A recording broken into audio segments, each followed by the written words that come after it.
Well, I'll flip that question on its head now. So, Sam, Yep. what have been the tough things? What have you found tough in the business? Let's be honest, put it all out there. Yeah, absolutely. Driving myself constantly every day. You know, pushing myself. It's been a physical toll also, from going and sitting on my backside in an office for X amount of long time and then going out on the tools, doing the work. You know, but that's also been, you know, rewarding also. But yeah, I found the physical challenge quite a thing. And yeah, just learning new things. It's I don't see it as a challenge as such, but a journey, and you know, and a learning process. But yeah, probably the physical part for me is the biggest one. Yeah, I get that. Yeah. And how about for yourself, Dan? What have you found tough? I haven't really found too much tough. Every now and then we're only human, so might be a day or two where you're just not motivated. You got no work on for the day, and you look at your calendar, there's nothing there, and you just got to motivate yourself and push yourself to get out there. So that'd be one of the things. Yeah. That actually highlights a good point, because you're a lawn and garden business in Sydney. Yeah. Cold winter climate. Yeah. That's got to be tough at times, is it? It is. The seasonality of how do you try and sort your cash flow for the seasonality side of things? You got to put away the money away in the busy times. So during summer, you got to put away as much as you can. That way you can. That way it's there for winter. Yeah. But you know, in saying that, winter can also be very profitable. A lot of businesses can make more in winter than summer, just because they got the bigger ticket jobs. So Yeah. That's what I find in where I've had my businesses up here in North Queensland. You really sort of schedule those bigger jobs, don't you, for winter? And at least in North Queensland. Yeah, I call it banking jobs. Yeah. So during summer, if somebody asks for something and it's coming up to the end of summer, you just bank that job away. That way you got that there for winter. So Yeah, no, that's good. Another thing that comes up when I'm talking to a lot of these people in that first phone chat, when they're first trying to find out a bit more about the business, one of the key concerns people have is we have what's called a protected area as a franchisee, or an exclusive territory.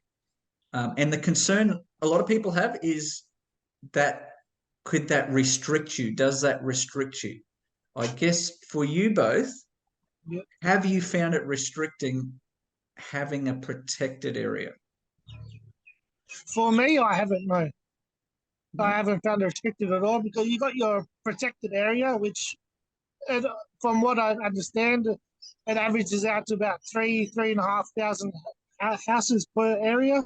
But then you've also got your privileged area outside of that, which can average out to another 30,000 plus homes. So there's definitely more than enough there. I guess I'm really interested, honestly, to hear Sam's perspective, because Sam is in a unique part of Australia where we have just had so many people join us over the last. It's awesome. In the southwest side of Brisbane, we've had dozens of people literally join us. So, you know, and I think honestly we're at sort of capacity in your area for some time. How has it had an impact on you having new people? Has it been advantageous or disadvantage? Absolutely no impact at all. No impact at all. The really strange thing is yes, we have our protected and our privilege areas, but up until this point, and I'm just starting to get a lot of traction in the last probably 6 to 8 weeks in my protected area. Awesome. Majority of my business has been in my privileged area. So, you know, and now I'm starting to get local traction, because obviously people are talking, and I'm getting referrals and things like that. So yes, no restriction whatsoever. And that's what I try and tell people. It's great to hear it from, like, I guess what I love when I joined the system, one of the things that attracted me to James was, the idea of the privilege area.